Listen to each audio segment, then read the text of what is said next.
Molweni kwakhona babukeli, sasiphinde sabuya kwinkqubo yakho ehamba phambili Gospel Vibe, inkqubo esemphathele yona futhi ithi ufike kanjani. Namhlanje siniphathele enye ye-cream zaseCape Town, umbhali wencwadi, uPastor Siphelele Velemane. Pastor Siphelele Velemane, masibulise enkqubeni. Ndibulise kwesisi Andiswa, ndibulise nababukeli ekhaya. Pastor Velemane, siphethe wena apha ungumbhali wencwadi, ubhalwe incwadi ze-Christianity iWestern Cape yonke. Ungakusixelela ubana uqale nini ukubhala incwadi? Le ncwadi siyiphetheyo apha yincwadi endiqale ukubhala ngo-2012 under imvuselelo esasinayo, so ndisengumbhali omtsha osasengokusezweni. Wow, 2012. Ungakuxelela ababukeli ubana zingaphi incwadi osozibhalile okwangoku? Usukela ngo-2012 ukuza ngoku ziyi-4 incwadi esendizibhalile, but eyokuqala lena seyiphumile, ababukeli banakwazi ukuyifumana. Wow, okay, sithembe ke phulaphula ubana umamele. Ungakusixelele ke bhuti ubana ufike kanjani kule level ukuyo yokubhala incwadi, because emakhaya bakhona ababukeli abahleliyo, abanye bafuna ukubhala imagazines, abanye bafuna ukuqala incwadi zabo, but abazazi ubana mabafike kanjani. Wena ufike kanjani? Kwakungelula ukuze ndibe kule ndawo ndikuyo. Ngo-2012 uqala kwambhala le ncwadi ndandimotivethwe yivuselelo, so kwanzima ukuyipublisha. From 2012 2013 ndastrugglish ukuyipublisha, ndayiyeka ndayixhoma edongeni. Ngo-2015 ngo-August I met uTshepo Nketle oyayiprodusayo le ncwadi under iLesedi House, so ndiqale ngo-2012 ukufumana indawo yoyipublisha. Okay, I'm so impressed baba. So, njengona upublisha le ncwadi, so uthengise iikopi ezingaphi? Sebenza njani? Iqhuba kahle kakhulu esitolo le ncwadi, but ithengiswa kum online, so seyithengise iikopi eziyi-52 okwangoku. Seyithengise iikopi ezi-52. Okay, wow, sithembe babukeli ubana nisahleli nathi futhi.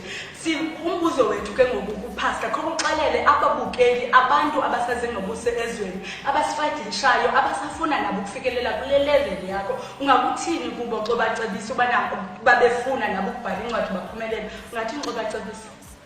Ucebisa nje ukuthi akululanga kona ukuvuleka kweminyango.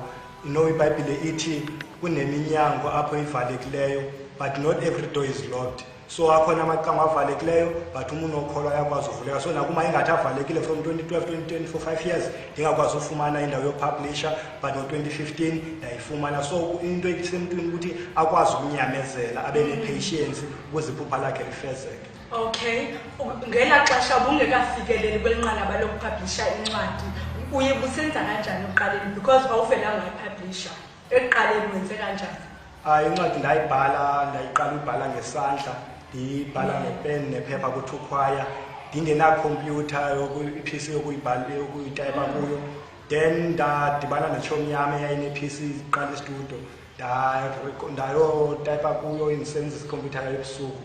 So nxa iphangele ndisebenzisa ikhompyutha yakhe ukuze ndikwazi utayipa incwadi yam. So yatsho ke ngoku yayinto edibeneyo, ndayisa kuMr Nketle ke ngoku ngo-2015. Incwadi yakho bhuti ibizwa ngokuba i-The 5 W's of Christianity. Zimele ntoni ezi-5 W's? Lo 5 W's of Christianity yi-code ye-investigation abayisebenzisa ngamapolisa ethi who does what, where and when, why.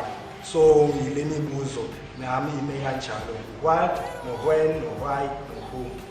Okay, so according to le ncwadi yakho, uwhat umele ntoni, uwhen umele ntoni, uwhere umele ntoni? Kahle kahle kule ncwadi siphendula imibuzo abantu abanobanayo, njengemibuzo enjengoba who is God, who is Jesus, who is Holy Spirit, what is the Trinity. Then siphendule nemibuzo ukuba umuntu usindiswa njani. So kahle kahle incwadi veza ukusindiswa komuntu nokuyiproduce uThixo ebantwini. Wow, okay, siyabulela. Ababukeli xa befuna ukuthenga incwadi yakho 5 W's of Christianity, xa befuna ukuthenga le ncwadi yakho bangayifumana phi? Iyafumaneka kwiLesedi House, iyafumaneka kwi-Black Passage, iyafumaneka ku-073 1086 216. Ungayifumana ku-Facebook, ulandele incwadi ine-page yayo, The 5 W's of Christianity Book 1. Ungayifumana kwi-page yam Siphelele Velemane, uyafumaneka khona. Sithembe ke babukela ubana nifundele ukhulu uba akuqalwa nje uvela usiyofikelela phaya. Uyanyamezela, uqala kancinci kancinci kancinci ude uphumelele. Siyambona ubhuti uqale phansi wayekhula wade wafikelela apho uThixo sekamvulela iminyango khona. So nani hlalani nibambelele njalo unyamezele. Simthanda nonke emakhaya. Sizobona qhubeka. It wasn't easy.